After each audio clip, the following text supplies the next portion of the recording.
On today's video, guys, we're going to be doing an oil change on this KLX300R. This is going to be the same for the 300 model as well, or the dual sport model. So we're going to get into it. We're going to do an oil change, filter change, and we're going to show you how to do this. Super easy, guys. Like and subscribe. Let's show you how to do it.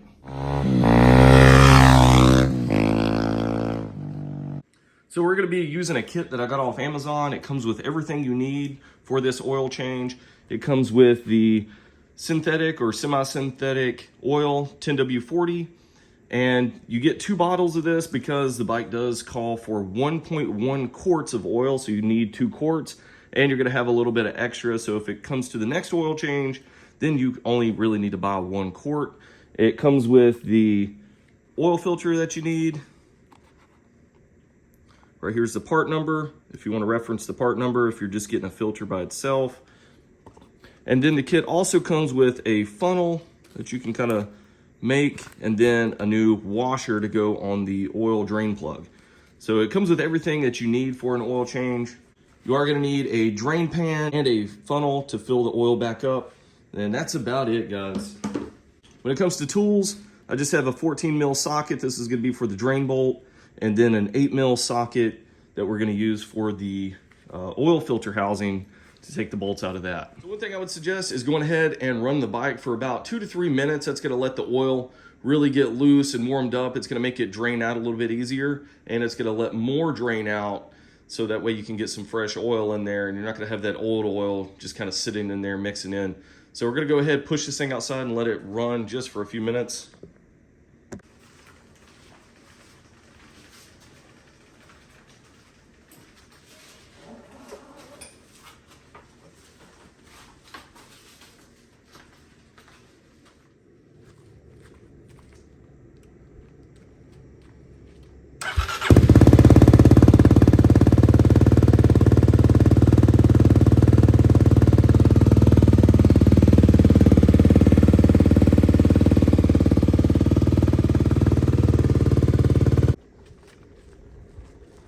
All right, we got it warmed up. We're gonna push it back in. All right, to start the oil change, we're gonna go ahead and get our pan underneath the bike here. The drain plug is gonna be on the left side of the bike. Got our 14 mil socket. What I'm gonna do first is just take this oil fill plug. We're gonna just remove that, set it aside. That's gonna allow the oil to breathe a little bit more, or I guess the engine case to breathe a little bit more to let that oil drain out a little bit faster. We're gonna move to the other side of the bike and locate the drain plug. And before things get too messy, strongly suggest getting some type of rubber gloves on. As we are up under the bike, and this is the same side that the kickstand is on, so you can see the drain plug right there. It's right beside the stock skid plate that comes on these bikes. You can tell it gets kind of messy up under there. We're gonna go ahead and crack that bolt loose.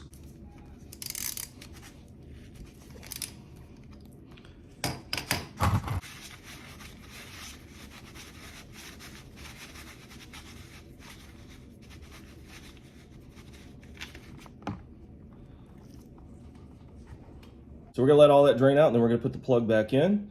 One thing with the plug, you can torque this thing down to spec, or if you just decide to go ahead and reinstall the bolt like I'm gonna do, just snug it down, nothing too crazy. Aluminum on these bikes can get stripped out super quick, so you have to be careful.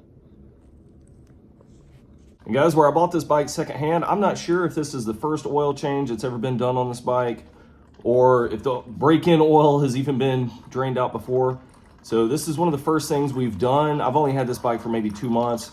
Haven't ridden it an extreme amount of time, but what we're gonna do is get this old oil out and start fresh.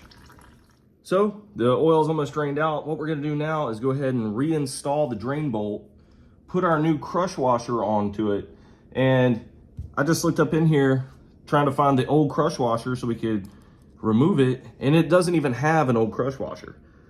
So I believe this has had an oil change before, just based on that. I don't think they come from the factory like that. So we're gonna go ahead and get this one cranked down, but not too much. It's right there.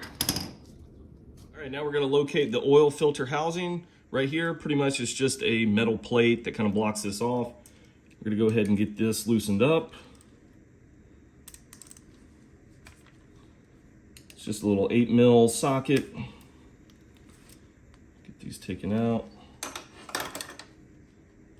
Get your oil pan ready. And we're just going to kind of take some paper towels, drape it over these coolant hoses here, just so it's not going to be as much of a mess.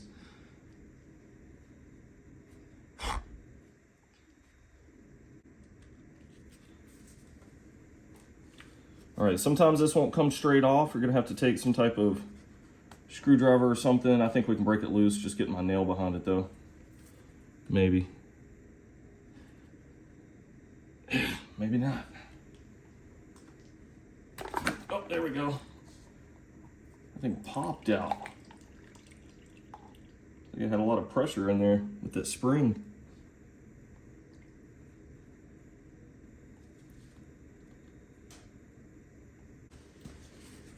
Just kind of clean this cap off. Around there. I'm just gonna soak up this oil a little bit, not all of it. Pull this spring out. So make sure you do not lose this little spring.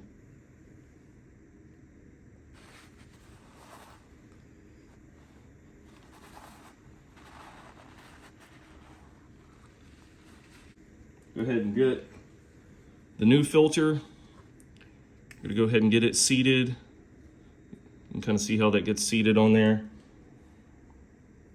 Right, to get this little spring to stay in place, I had to pretty much lean the bike over. You can see how we have it leaned over on that tire. Let that spring stay in there. Other than that, it's kind of hard to get it to stay in place. All right, we're gonna go ahead and put this back on. You wanna make sure you have it orientated the right way. You got some holes here, hole there, and there's a hole here and a hole down here. You wanna make sure that those are in the right spots.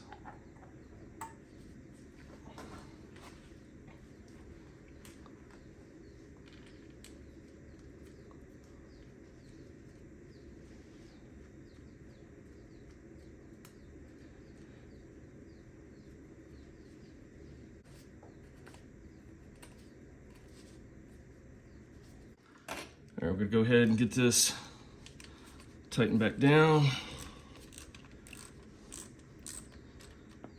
Once again, just snug. You can follow the torque spec in the owner's manual if you want to.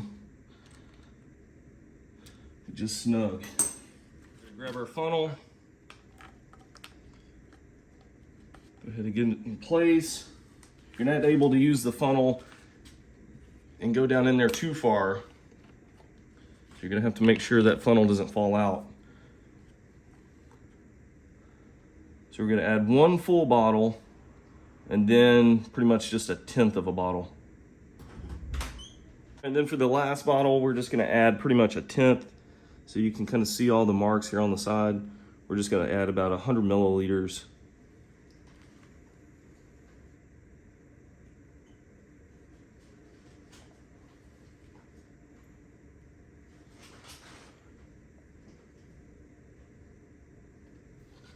The last step of this is to verify your oil level, and you can do that by right behind the brake lever here. You can see that little sight glass, and you want your level to be running right through the middle of this sight glass. But you're gonna have to tip your bike up, straight up, and then you'll see the oil kind of run over to one side. So when you get it right in the middle, that's when you know you're good. All right, guys, we finished up the oil change. Hopefully this was easy to follow along, and it's gonna make it easy for when you do your own oil change. And guys, after this, all you have to really do is monitor the oil level just to make sure that it's running where it needs to be after maybe the first, second time. Other than that, you're good to go. Guys, hopefully you liked this video. Like and subscribe if you did. We'll catch you in future videos.